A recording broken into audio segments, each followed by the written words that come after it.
Hi guys! Today I want to, in this video, talk with you guys a little bit about decimals, as you guys can see on your screen there. In our decimals chapter, we are going to take a look at some basic things we do with our decimals. We're going to add, subtract, multiply, and divide our decimals. We are also going to, which is going to be really important throughout your nursing career, we want to be able to round our decimals. And I know that sounds super basic, in that, this is something we've probably done many times, but being very precise and very specific with our rounding is going to be important as you guys continue through the nursing program. So that's why we want to stress that. So that's something we're going to take a look at today as well. As we go throughout this lecture, I want you guys to know that you are definitely welcome to use your calculator. A calculator is something that you guys will continue to have accessible to you no matter where you are, because our cell phones now contain calculators. So I do want you guys to practice that and be able to use that. So definitely, as we go through things today, I'm going to show you how to add, subtract, multiply, and divide these decimals with the use of just pen and paper, as if we didn't have a calculator there with us.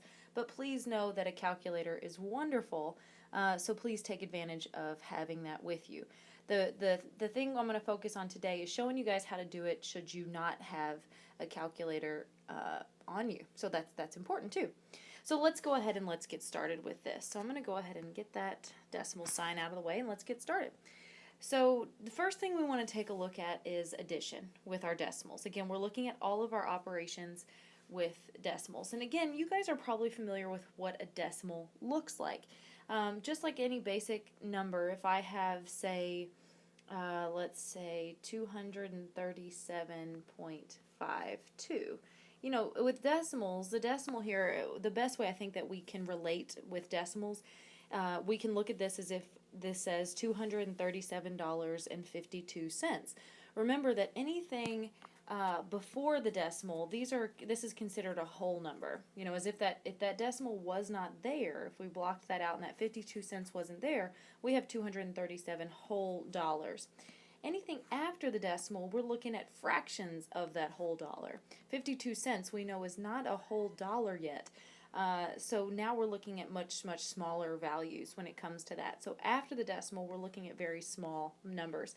That'll actually make a whole lot more sense when we get into our rounding portion. I'm going to end the lecture today with rounding, as again, that's something that I think is incredibly important throughout this class, but also throughout your nursing classes. So we'll definitely touch on that, and I'll talk about what all these place values represent.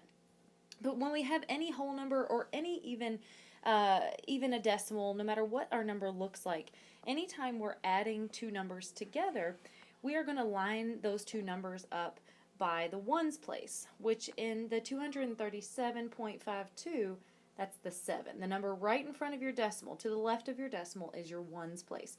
We'll talk later about how continuing to go left would be our tens, and then hundreds, and then thousands if we had anything continuing to the left there.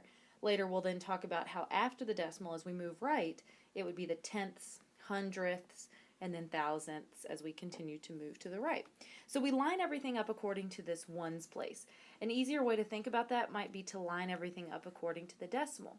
But if we didn't have a decimal in a number, so for instance, if I was adding this to 89, 89 doesn't have a decimal in it, but 9 would be our ones place, so I'm going to line that up according to the ones place here. You can think, however, that 89 is the exact same thing as 89.0. It's like, again, $89 is the same thing as $89.00. So you can think about it the same way, and we still will be able to line those up according to their decimal. So anytime you have any number, if you have two decimals, if you have a whole number, again, a whole number can technically have a decimal in it. If you think of it as just 0.0, there's just zeros behind the decimal. So we line up our whole numbers by the decimal, or line up our decimals by the decimal, or again, even whole numbers can be lined up according to the decimal because you can add a decimal to that whole number. So if we're adding these two numbers together, I am going to go ahead and add that decimal in there like I did before, and fill in those two empty spaces with zeros so that I can have something to add the 5 and the 2 in that above number. So I want to make sure that I fill in those empty spaces there with zeros. Okay, so let's go ahead and add this together. So hopefully you guys are familiar with this, but if not, this is a refresher from our grade school math, but I know grade school has been a while, so it's been a while since we've taken a look at this. But we are going to start on the very far right-hand side. We're going to go ahead and start with those two digits. Again, I've filled in those empty spaces with zeros, so those can, be added together. So here we start with that. 2 plus 0 I know is 2.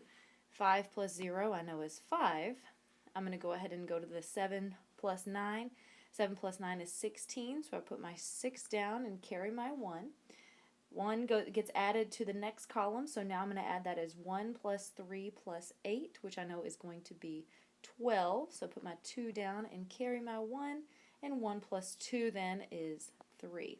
What happens with that decimal? If those decimals weren't there and this was 23,752 plus 8,900, this would be our answer. But since those decimals are there, what happens is it just drops down into the same place since we have it lined up according to that decimal. So we get 326.52. Again, it's like if I got paid $237.52 from someone and somebody else gave me $89, that means I now have a total of $326.52. And again, please don't hesitate to use your calculator on that. That's very helpful. I'm going to do one more just to show you again, just as, again, it's been a while since we've seen this, so I'm going to go through one more just to make sure we feel pretty comfortable with this. Let's see here. Why is this doing this? Here we go. Okay. All right. So let's add together, how about 436.298, and let's add together, how about, let's say 19.83, and we'll just add those two together. So again, I've lined these up according to where their decimal point is. Again, I do not have, I've got an empty space. I don't have anything to add that 8 to on the very far right, so if that's easier for you, any decimal number we can fill in those extra spaces with zeros, because in that bottom number, 19.83 is the exact same thing as 19.830. You can add zeros to the end of a decimal all day long and it does not affect that number whatsoever. It's different if this was, just to show you kind of a what if this was 1,983, there was no decimal in there. Adding a 0 to the end of that number now makes that from, instead of 1,983, I've now changed it to 19,830. That's a lot different when we're adding to the end of whole numbers. It's just that anytime you have a decimal in that number, adding zeros to it doesn't affect it because it's still 83 cents. 830 is still 83 cents, so that does not make a difference. That rule only applies when a decimal is in the number. I can't add zeros to just any number. Okay, so now that I've done that, I can go ahead and add my values together. I'm going to go ahead and start on the very far right-hand side, just like we did before. 8 plus 0 I know is 8, so I'm going to go ahead and drop that down. 9 plus 3 I know is 12. Remember what happens is we put our 2 down and carry the 1 to the next column, and that gets added to the next column. So now 1 plus 2 plus 8 is going to give us 11. So put my 1 down and carry my other 1. Now that gets added to the next column. 1 plus 6 plus 9 is going to give us 16. So I carry my 1. 1 plus 3 plus 1 is 5. And then I don't have anything to add that 4 to, so it's almost like 4 plus 0, so that is 4. And then again, don't forget you drop your decimal down. Don't forget to do that. That's a huge step. Again, remember, decimals make a huge difference in a number. Without that decimal there, this is $456,128.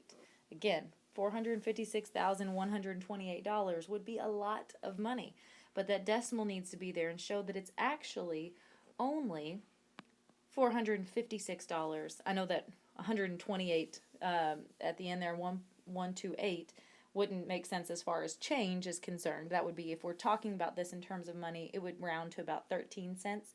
But we're not referring to this as money, so this is the entire answer here. So 456.128. So that's what we do with our addition. Subtraction is actually going to be treated the exact same way when it comes to our decimals. We are going to line these up the exact same way. I am actually going to just see if I can just use the same value here.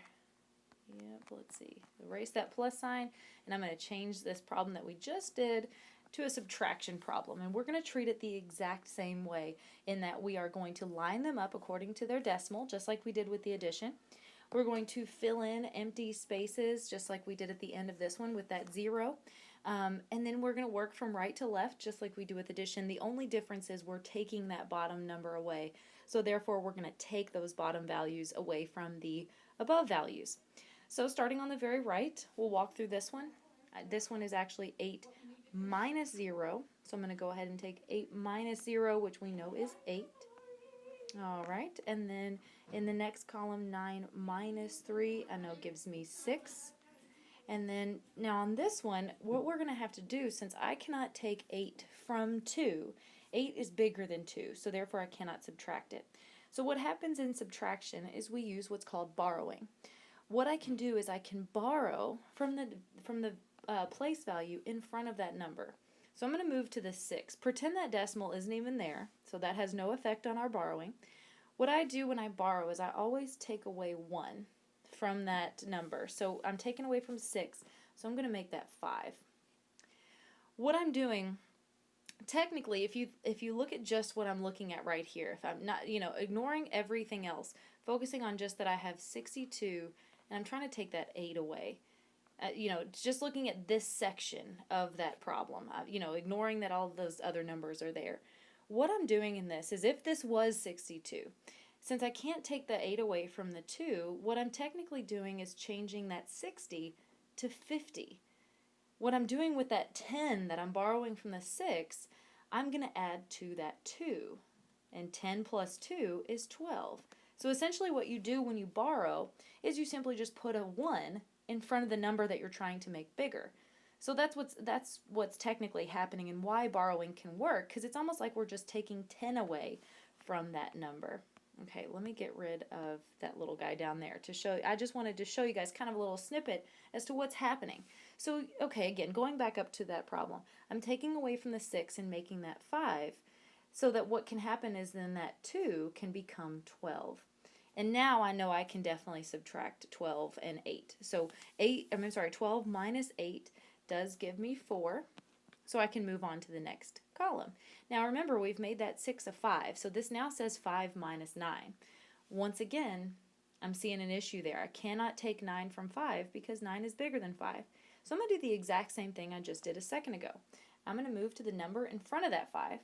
Taking away from 3, we always, again, just take away one number. So I'm going to make that 2, meaning that I can now make the 5 15. So this now says 15 minus 9. And 15 minus 9 we know is 6. And now I can move on to the next column. The next column now says 2 minus 1. If you see that there, 2 minus 1 I know is 2. So I'm going to put that there. And then I can go ahead and subtract 4 minus nothing is the same thing as 4 minus 0, so that would just be 4. And just like we do in addition, we just simply drop down that decimal, so I'm going to put that right there. So our answer here is 426.468. That's the only difference between addition and subtraction, is sometimes you will run into a situation where you may have to borrow, and you may not have to borrow twice like we had to do up at the top there. You may only have to borrow once. But sometimes you have to borrow a couple times, and that's simply just based on the fact that we can't subtract just at one point in that problem. Obviously, in this entire problem, 436.298 is a lot bigger than 19.83, so I should definitely be able to subtract that bottom number from that top one. But in the instance where I'm just trying to shortcut it and go one place value at a time, we ran into that issue when we had 2 minus 8, so I had to borrow. So that's where borrowing comes in, is we borrow just throughout the problem there. Let's walk through another one just to make sure we feel pretty comfortable. Okay, I don't know why this only erases a little bit at a time. All right, so let's try another one here. How about, now we have, how about, I'll work with maybe a smaller one here. How about 56 point, let's say 0.2 minus, let's say minus 19. Remember what I'm doing here, 19 is a whole number, doesn't have a decimal in it, but don't forget 19 is the same thing as 19.0. So we can go ahead and add that decimal and add that 0 in there, and it's still representing 19, but now we can see that it's lined up according to the decimal, makes it easier for us to go ahead and subtract. So just like we did on the last problem, I'm going to start on the very far right and move to the left. So starting there with the 2 minus 0, 2 minus 0 is 2. You can go ahead and bring your decimal down now if you want to go ahead and do that, and it keeps you from forgetting later.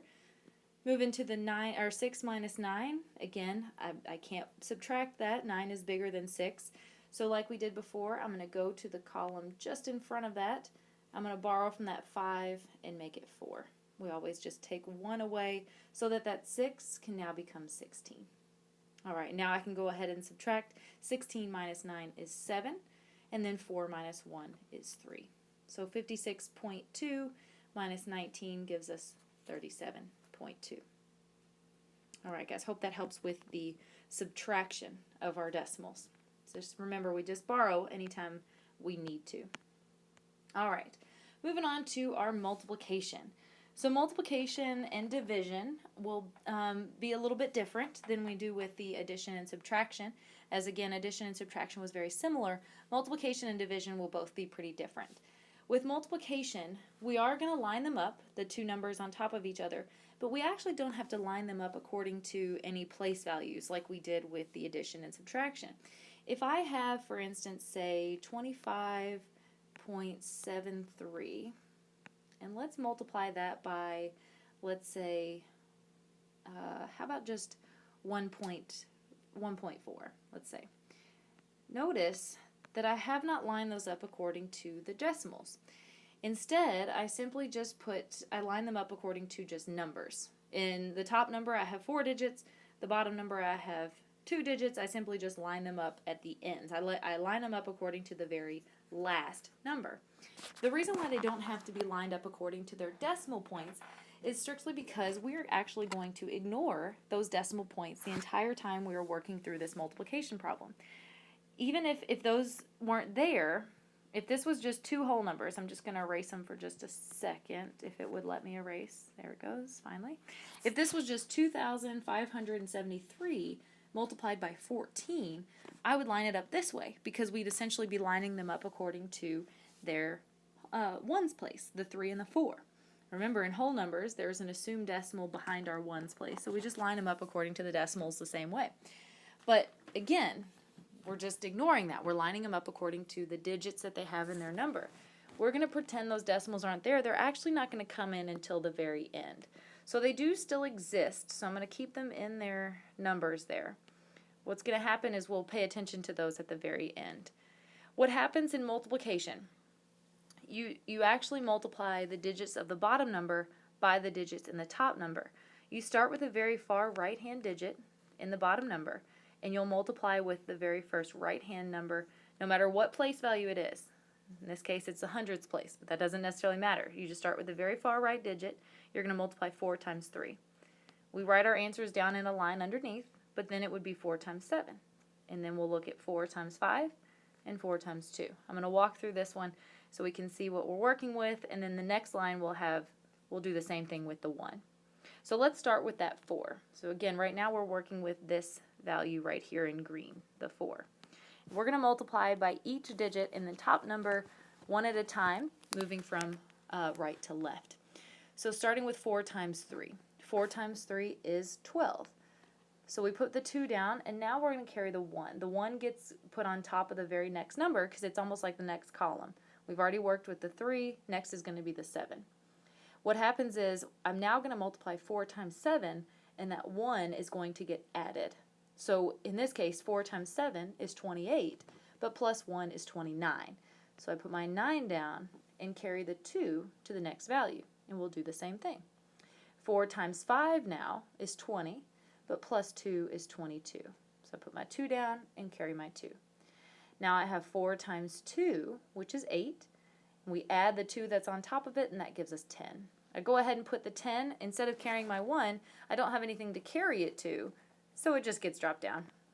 All right, so I've worked with the 4, and that's where all my answers are now.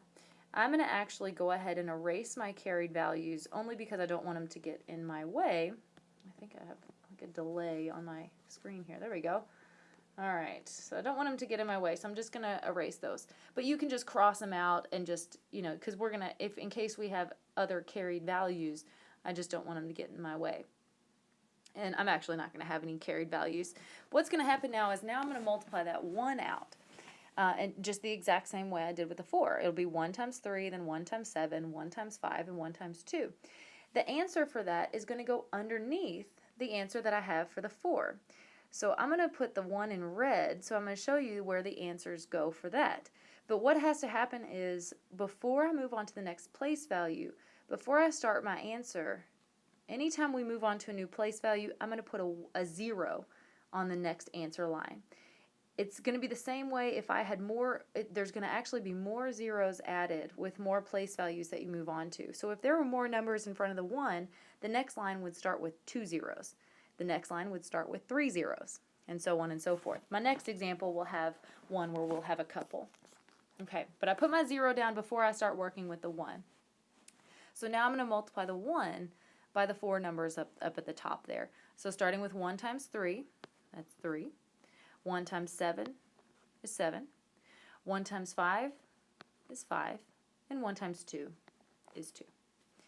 Now what happens, since I don't have any more numbers to multiply by, since I've, the only 2 digits I had in that bottom number I've already worked with, now what happens is the 2 answers there at the bottom just gets added together.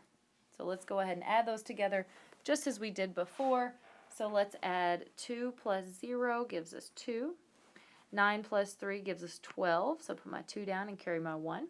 1 plus 2 plus 7 is 10, carry my 1. 1 plus 0 plus 5 is 6, and then 1 plus 2 at the end there is 3. Now, if this was, as I mentioned before, if this was just whole numbers, if this was, again, those decimals weren't there, and this was just 2,573 times 14, this would be my answer. But since it's 25.73 times 1.4, there's going to be a decimal in the answer. So what we're going to do, how we figure out where that decimal needs to go, we simply just count the number of decimal places we have in the problem, and that's how many decimal places we will have in our answer. What I mean by decimal places, I mean numbers after the decimal point. So in 25.73, 7 and 3 are each considered decimal places, so that would be 2. 1.4, 4 is after the decimal, so there would be 1 in that number, giving me a total of 3 decimal places in my problem up there. So I'm going to have 3 decimal places in my answer then. So I will count 1, 2, 3 from the end, and that's where my decimal will go. If I have 3 decimals, if I have 3 numbers after decimals up in the problem, I will have 3 numbers after my decimal point in my answer, is how to think about that. So this should be 36.022. And again, don't hesitate to use that calculator to double check. All right, let's take a look at another multiplication problem then. Okay. All right. Okay, let's see. Why is this? I don't know why this is like that. Okay. All right, so let's do one where we have a few more steps, a couple more lines. So let's say we have, how about 36 point, let's say 5, and let's multiply that by 2.34. All right, again, not lined up according to any decimal place. They're just lined up according to the number of digits we have there. Okay, so in this one, we're taking a look at the 4 first. So once again, I'll draw that in green so that you can see where the answers for that green number are going to go. So we're going to start with that and multiply by each value in the top number. So we start with 4 times 5, which is 20. So again, I didn't add that 0 like I did before. It's only when we move on to new answer lines that we add a 0. This is just our answer to this one. So it's 20, so I carry my 2, and that will get added to the next problem. 4 times 6 is 24, but plus 2 is 26. So put my 6 down and carry my 2. 4 times 3 now is 12, but plus 2 is 14. I'll go ahead and put my 14 down since I don't have anything else, since I don't have anywhere to carry that 1 to. Okay, again, I'm going to go ahead and erase my carried values only because I don't have room on my screen. You guys, again, on your papers, when you're working through these, you can just scratch those out for the next carried values. I don't want you to get those confused with your carried values of the next number. So now I'm going to move on to the 3 and multiply those out. But again, before you start multiplying the next number out, your next answer line needs to start with a 0. So let's multiply that 3 now. So 3 times 5 first is 15. And carry my 1. Now 3 times 6 is 18, plus 1 is 19, and carry my 1. And now 3 times 3 is 9, but plus 1 is 10. Okay, so I've now lined those up, and now I'm going to move on to my last value, that 2 there. So the 2, I'm going to go ahead and put in yellow, but again, since I'm now, I've got my third answer line, I'm going to start, my next answer line will start with 2 zeros. So remember, every time you move on to a new answer line, this one starts with 1 0, your next one will start with 2. If I had more values to move on to, the next one would start with 3, and so on and so forth. We'd then have 4 and 5 if I gave you a larger multiplication problem. Okay, so let's work with that 2 now. So 2 multiplied by 5 is 10, so put my 0 down and carry my 1. 2 times 6 is 12, plus 1 is 13, put my 3 down and carry my 1. 2 times 3 is 6, plus 1 is 7. So there's my answer line for my 2. Now, just like we did on the last problem, I'm going to add these values together, and that will give us our answer before we add the decimal to it. So adding this from right to left, again, 0 plus 0 plus 0 is going to be 0. 6 plus 5 plus 0 is 11, so I carry my 1. Now 1 plus 4 plus 9 is going to give me 14. Carry my 1 there. 1 plus 1 plus 0 plus 3 gives me 5. And then 1 plus 7 is 8. So again, if this problem was just 365 times 234 with no decimals in it at all, this would be our answer, 85,410. But because those decimals are in there, we need to go ahead and put decimals in our answer. So it looks like it's very similar to the last problem. I have one number after the decimal in that first one. I have 2 digits after the decimal in that second value, giving me again a total of 3 decimal places. So therefore there will be 3 decimal places in my answer. So counting from the end, 1, 2, 3, there's where my decimal would go. My answer for this should be 85.41. Now again, I say 41 because what's going to happen on a on a calculator when you go to check that, calculators will automatically drop the trailing 0 from your answer because there's no need for it. If this was $85.41, there'd be no need for that 0 at the end. So zeros, as long as they're trailing at the end of a decimal, your calculator will actually go ahead and drop that for you. So it'll just give you this. But again, this, with that 0 on the end, is the exact same number. So if you have that on your answer, that is totally fine. Okay, last, everyone's favorite, division. Let's take a look now at long division.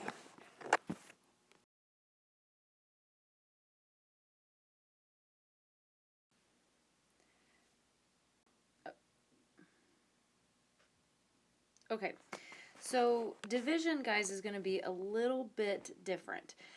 With division, we don't line it up the same way that we have been doing so far, where one number on top of another. Instead, and you guys have probably seen this before, when we divide, we use a bracket. This is the easiest way to do division by hand. Again, yes, you'll have your calculator to double check, but this is the best way to take a look at this. When you divide, if I have, say, 63 let's say 25, and I'm dividing that, I'm just going to start with dividing by just a simple whole number. So dividing it by 4. We'll work later with what happens if I divide a decimal by another decimal. I'll show you guys how we can approach that.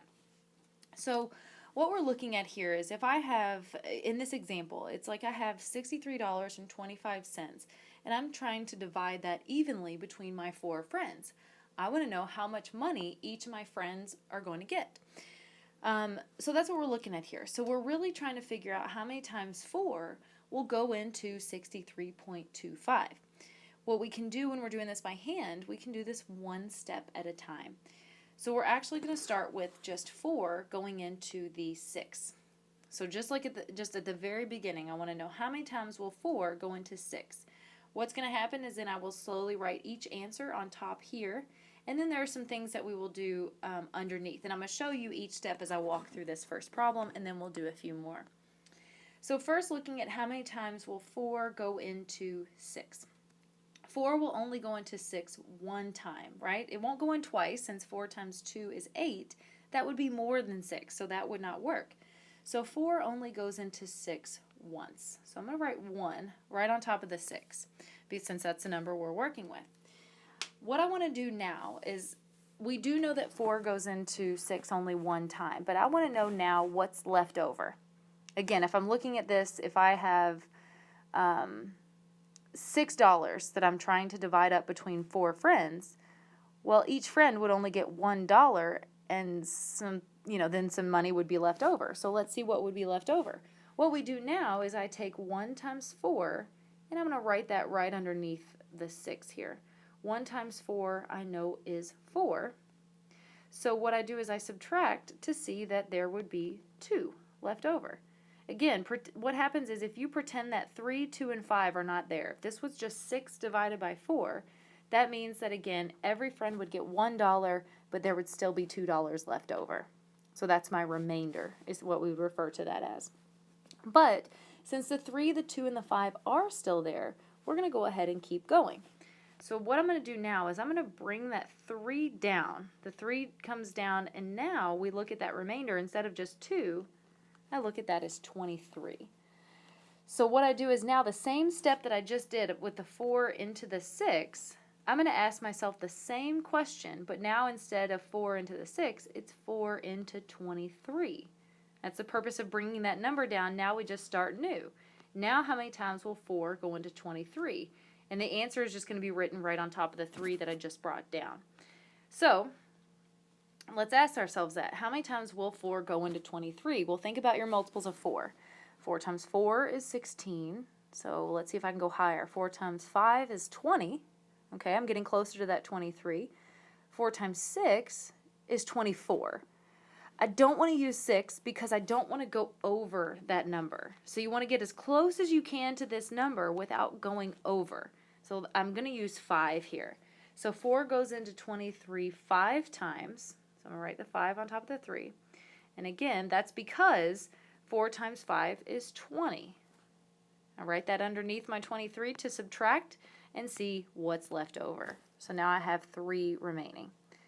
But I'm going to go ahead and follow the exact same step I just did with the 3. I'll just go ahead and bring the next value down. Just ignore the decimal. We ignore it, just like in multiplication, we ignore the decimal till the very end. So now I'm going to ask myself, just like we did before, like with the 4 into the 23, now I want to know how many times 4 will go into 32. 4 goes into 32. Let's see, 4 goes into 32. Let's think. 4 times, let's think of our multiples of 4. 4 times 7 is 28, but 4 times 8 is 32. So it goes in an even 8 times. So I'm going to write the 8 on top of the 2. Since 8 times 4 is 32, that means we get a remainder of 0. My last step is to, or not my last step, next I'm going to go ahead, just like we did before, I do have another value to bring down, so I'm going to go ahead and do that and ask myself the same question again. Now how many times will 4 go into 5? 4 goes into 5, again, only one time. Since 1 times 4 is, sorry, I'm running out of room down here. 1 times 4 is 4. That gives us a remainder of 1. Okay, so there's my remainder. Now, the problem is, with division of decimals, you really don't want to have a remainder at the very end. You want to get to where this ends up being a 0 because you don't want to be able to continue on. You want to have a very exact answer. So we want to have, we want to be able to keep going here. how we do that, how we can keep going in a division problem of decimals. Remember earlier how I said that you can add a 0 at the end of decimals all day long and it does not affect that number. Well, let's do just that. At 63.25 up at the top, the number, the main problem that I'm working with, if I add a 0 after that 5, it's still 63.25. But now that gives me another number to bring down, meaning I can now work with the 10. So now I want to ask myself, just like I've done so far, how many times will 4 go into 10? 4 goes into 10 twice. Since 2 times 4 is 8, I'm going to write that underneath, and that gives me a remainder of 2. Okay, I still have a remainder. I promise, guys, this is the last step because all I have to do is add one more 0. Because I know I'm running out of room down there, but this is going to come to the end here. So again, I have a remainder, but I don't want a remainder. So once again, I'm going to add another 0 and bring that 0 down, making this now 20. And how many times will 4 go into 20? 4 goes into 20 and even 5 times. Since 5 times 4 is 20, that gives me my remainder of 0. Okay. So now what happens, because of how I have the numbers lined up at the top there, my decimal comes in. Don't forget this step. Again, forgetting this step is a big thing. You want to just simply bring your decimal up to where it is in the problem is where it's going to be in your answer. So my answer is 15.8125. Again, without that decimal there, it's 158,125. So make sure you have that decimal in your answer. All right, let's take a look at another one because I walked you through that one kind of step by step, but let's take a look at another one, do the exact same thing. Maybe I'll look at a smaller one. Okay, how about, let's say, and I want one that I know is going to work out well. So let's say we have 23.84, and let's divide that by, how about 5? Let's see if this is going to work out. I'm going to check real quick here. I'm just trying to make this up on the fly, and I want to make sure it's not one that's going to keep on going on and on and on forever and ever, and it's not. Okay, so just like we did before, I want to know how many times 5 will go into 23.84. So we're going to take this one step at a time. So I'm going to ask myself first, how many times will 5 go into 2? Wait a minute, 5 will not go into 2. So what we do here at the very beginning, when your outside number won't go into that first inside number, you can simply just look at two numbers together and make this 23 and then ask yourself the same question. Since it won't work that way, you simply just look at this as 23 instead of just the 2. So I'm going to ask myself, how many times will 5 go into 23? And again, I'm thinking of my multiples of 5, trying to get as close to 23 as possible without going over. I know 5 times 3 is 15, 5 times 4 is 20, so I'm pretty close to that 23. Let's see if I can go one more. 5 times 5 is, 25, so that would go over. So I can't use 5, I'm going to use 4. So, again, I put my answer right on top of that number. Notice I put it over top of the 3. That's because we had moved on to the 3 instead of the 2. So make sure that when you put your answers down, you're putting your answers on top of the number that you're working with, because that will affect your answer at the end. Don't forget, what's going to happen is that decimal is going to come up right where it is in the problem, and my answer here is going to end up being 4 point something. If I had put the 4 over top of the 2, it would have made it 40 point something, and that wouldn't make any sense. Again, we're taking $23.84, dividing it amongst 5 friends. So they're each going to get $4 and some change, not $40 and some change. So that's why you want to make sure you're putting that 4 in the right place. Okay, so just a heads up on that. Okay, I already put my decimal in there, so we won't have to do that at the end.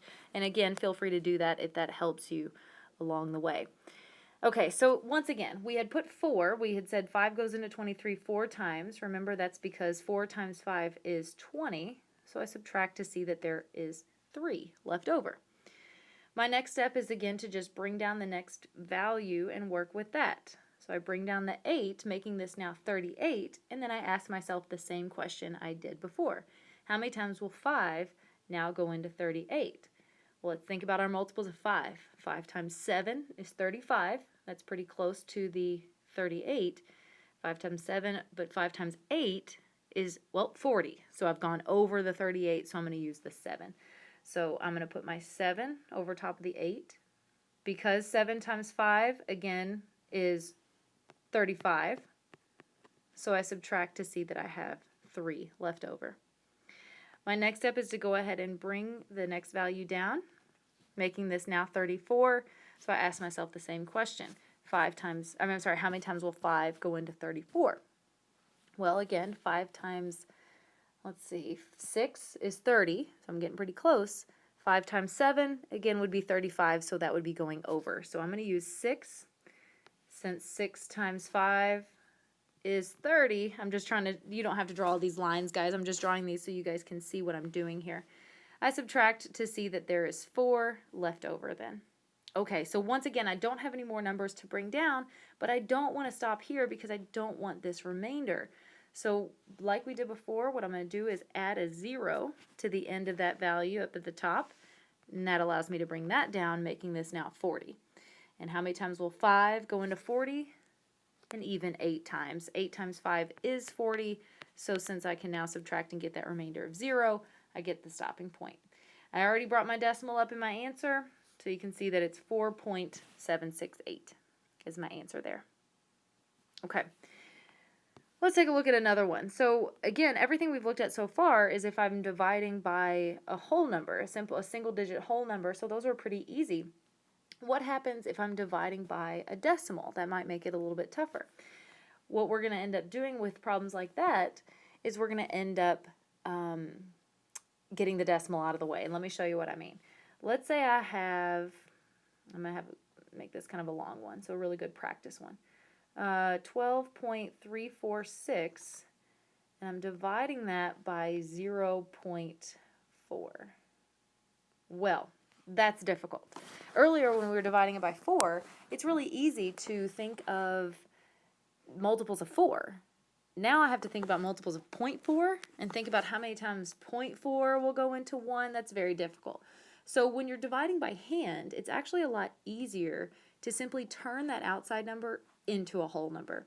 And how you can do that is you simply just move the decimal as many times as it takes to turn that into a whole number and get that decimal to the end.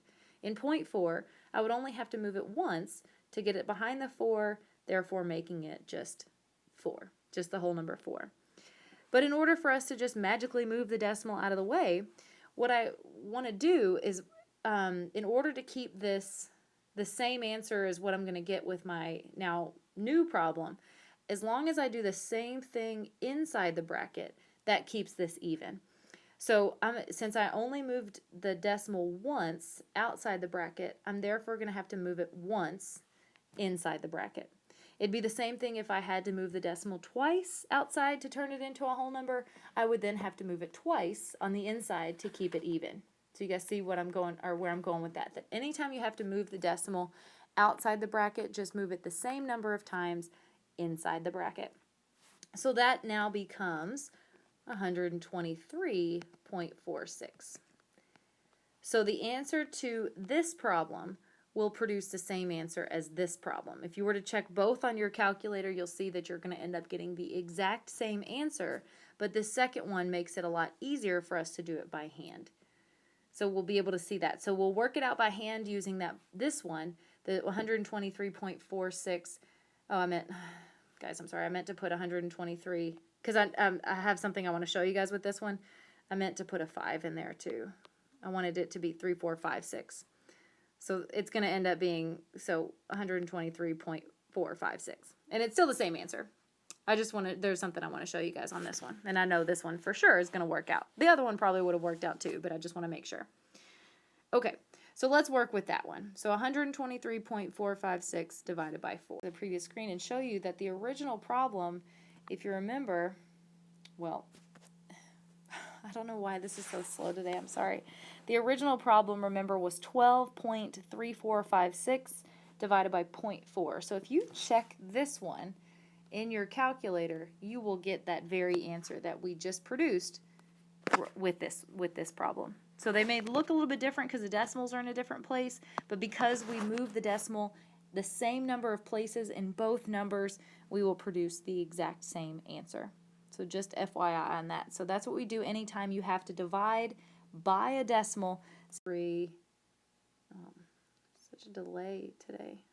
123.456 divided by 4. Let's work with this one at a time, and I'll show you guys the steps along the way.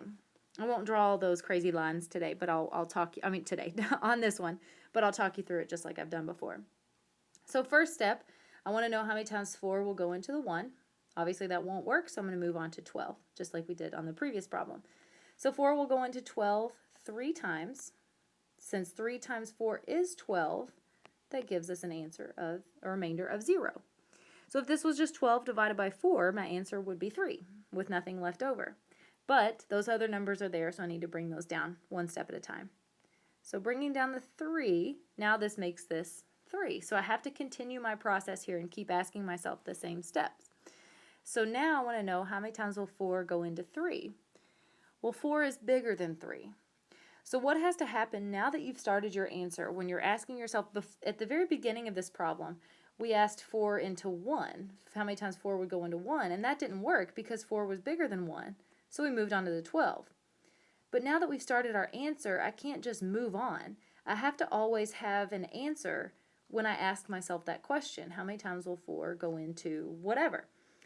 So here, since 4 will not go into 3, our answer is actually 0. Because 4 will actually go into 3 0 times. So I'm going to go ahead and write 0 up there. Since 0 times 4 is 0, therefore that gives us a remainder of 3 still. And now I can go ahead and move forward. So bringing my next value down, I can continue the same process. Now how many times will 4 go into 34? Again, thinking of your multiples of 4, looks like I'm going to get as close to 34 as I can with 8. 4 will go into 34 8 times because 8 times 4 is 32, so that gives me a remainder of 2. Next step is to go ahead and bring down my next value. Now how many times will 4 go into 25? 4 will go into 25 6 times because 6 times 4 is 24, and that gives me a remainder of 1. My last step, guys, is to bring down the next value. That last value there is 6. So I asked myself how many times will 4 go into 16. We'll go in 4 times. 4 times 4 is 16, so I get a remainder of 0. So I'm at that stopping point now. I don't have to add any zeros to this because I've gotten that remainder of 0, so I'm at the stopping point. If I were to add a 0 up here and bring down a 0, I would continue to just get zeros, and that obviously is pointless. We don't need to do that. So I'm at a stopping point. So don't forget to bring your decimal up in your answer, just exactly where it is in the problem. So my answer is 30.864. So guys, when you all check that original problem, remember into a whole number to make it easier to work with. And again, don't hesitate to use your calculator to check your steps along the way. All right, guys. Last thing I want to show you guys in our decimals chapter with rounding.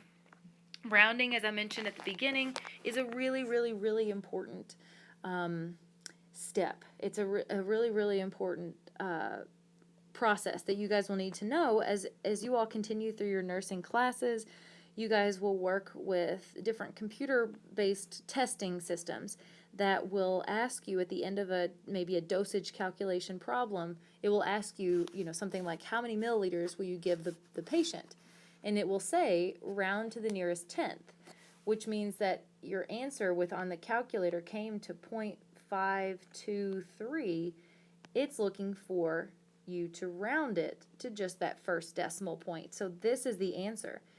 If you put what you got in your calculator, the computer is going to mark you wrong, and therefore you'll have a problem with, those math questions, because you'll end up getting them wrong, even though, yes, this was right, but you needed to round it. The computer had asked you to round it.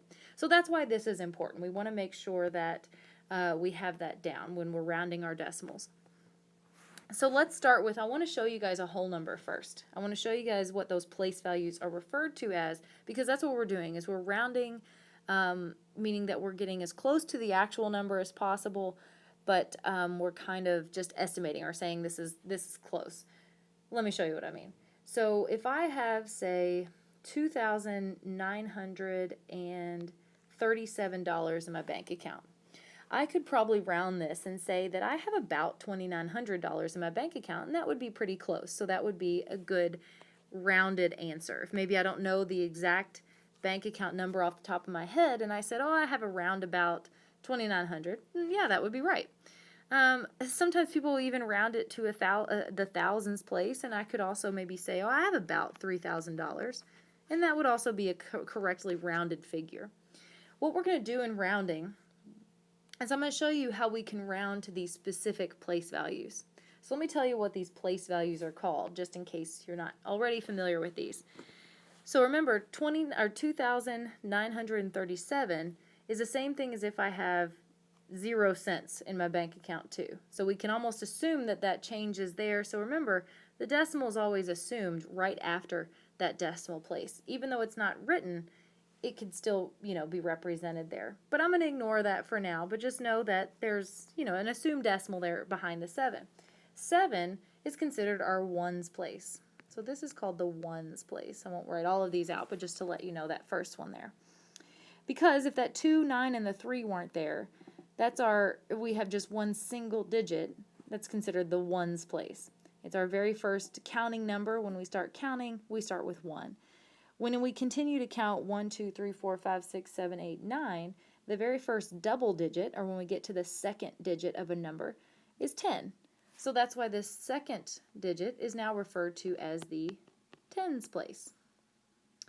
And as we continue to move forward, we count, all of our double digits. Our very first single digit when we're counting is 100, correct? So the next value is called the hundreds place. All right. And then we can continue to move forward, and you guys see where I'm probably going with this. That 2 is in what's called the thousands place. And if I had more values beyond that, we would see then 10,000s, 100,000s, and then millions. And we won't go beyond that. But this is probably most common here. So those are what our place values are referred to as. When we have any value, we have, starting on the very far right, it's our ones, and then counting to the left, they're called tens, hundreds, thousands, and so on and so forth. How we round, if you're ever asked to take a value like this and say if I was given 2,937 and I said to round to the tens place. Well, I just told you guys that the tens place in this value is the 3. The 3 is in our tens place. So what that means is I want to round it as close as I can to the tens. So what's going to happen when I'm rounding? I'm kind of given an estimation, but again, I'm getting, like I said before, I'm getting as close as I can to the nearest 10. So I want to be as precise as possible, but to the nearest 10. So obviously, it's like just rounding the 37 up. And let me show you what I mean. What happens in rounding is everything in front of the place value I'm rounding to will stay the same. So the 2 and the 9 remain unchanged. The 7, so the number after that place value, is going to become a 0. It's that number that we're talking about that's actually kind of in limbo. It's actually going to either stay a 3 or it's going to become a 4. And how we know what we're going to do to it is this. We actually look to the number next to it, and that's going to tell me what to do to that 3. I am going to leave it a 3 if that number next to it is small. Small would be anything between 0 and 4. So right now we see that that's 7, so it's going to be considered large. But anything between 0 and 4 means that our number would stay the same.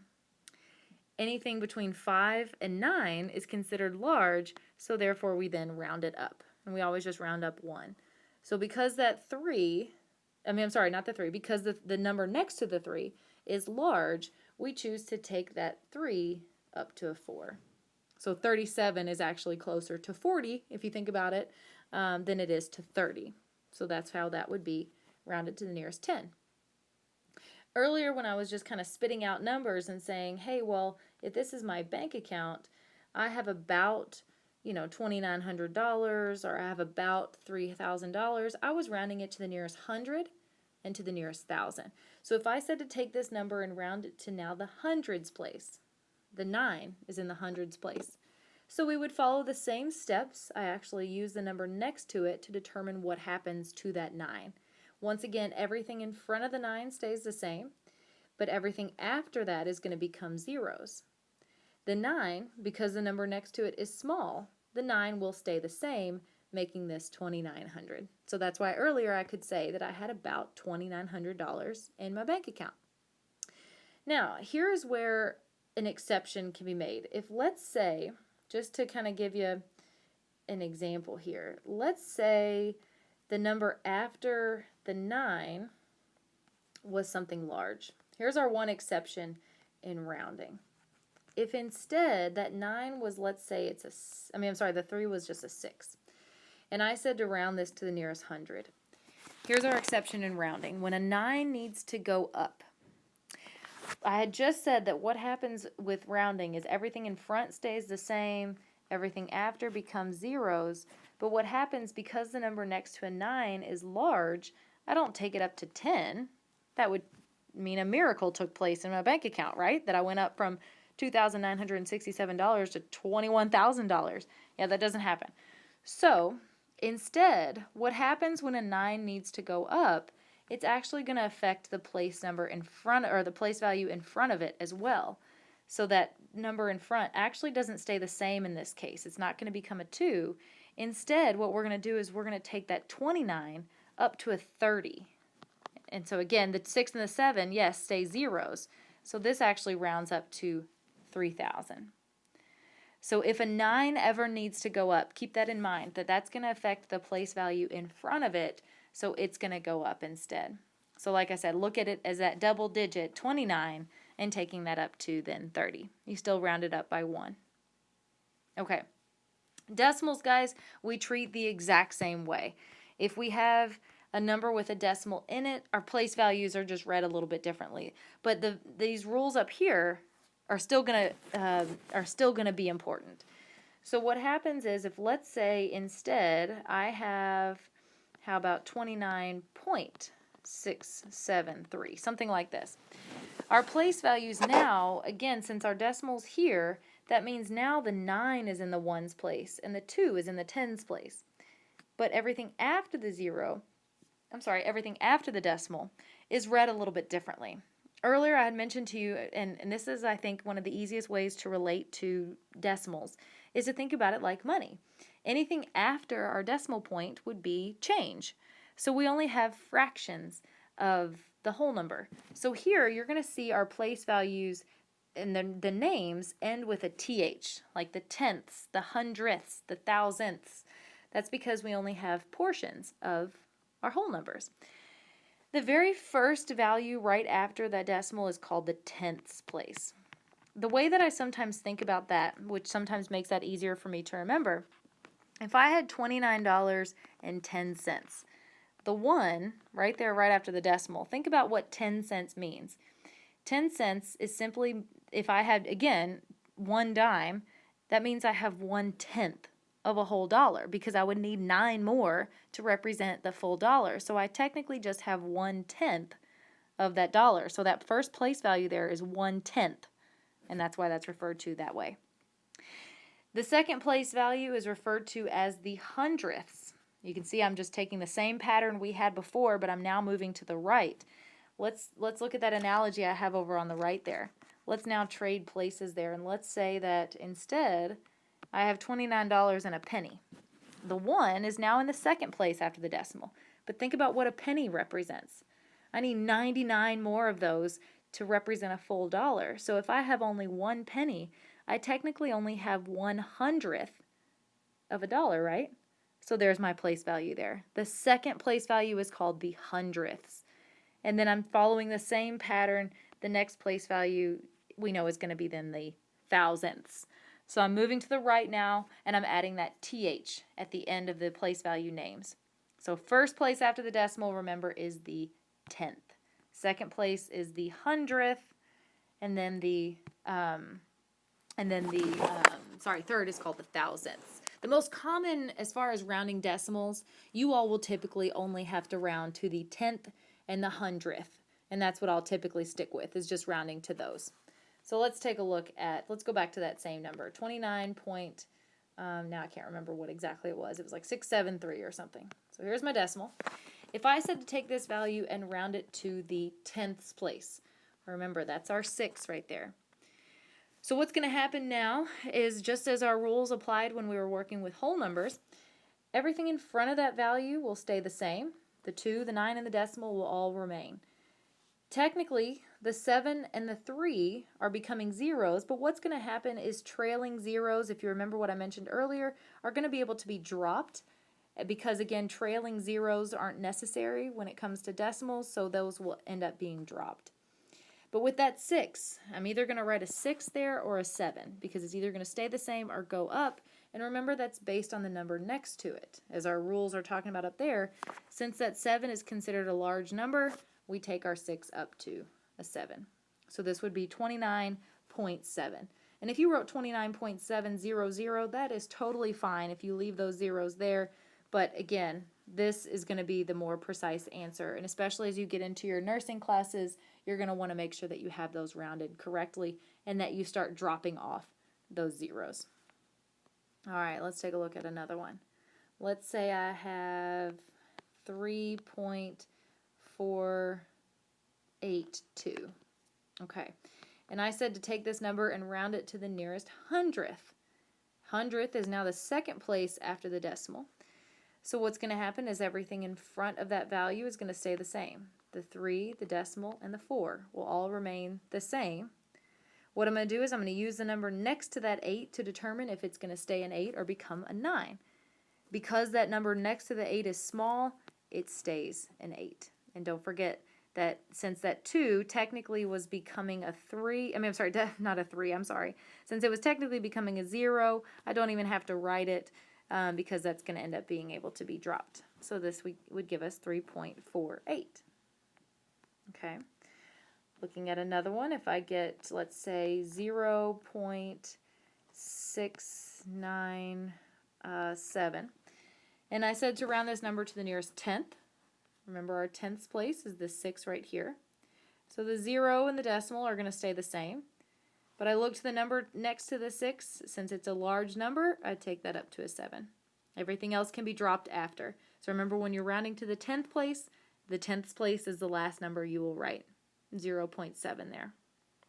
Okay, let's take that same value. Oh, I didn't mean to erase it. The 0.697, and let's say I said to round this to the nearest hundredth. Remember, the hundredths place is the second number after the decimal, so that is the 9 in this case. Remember our rule for what needs to happen if a 9 needs to go up, because look what happens is that 9, when I look next to it, the number next to the 9 is big. So therefore, I'm going to need to round that 9 up. So we're going to round that 69 up to a 70. So remember, 0.70, zeros can be dropped, so this would be 0.7, as if we rounded it to the nearest 10th. So in that case, it's just, and like I said, that's our exception when a 9 needs to go up. If this was 0.692, and I said round it to the nearest hundredth, well, the number next to the 2 is small, so therefore the 9 stays the same, so this would be rounded to 0.69, as that would be correctly rounded to our hundredths place. In this case, our exception was in that first number there, since the only reason we rounded that to 0.7 was because the 9 needed to go up, and remember, when a 9 needs to go up, it affects the place value in front of it. Okay, guys. So that is rounding. I do have some refresher videos in our review videos folder for you guys if you just want to go back and just review rounding or maybe just review division. Those are some of the common questions I get from this lecture. So feel free to watch those and feel free to let me know if you guys have any questions at all.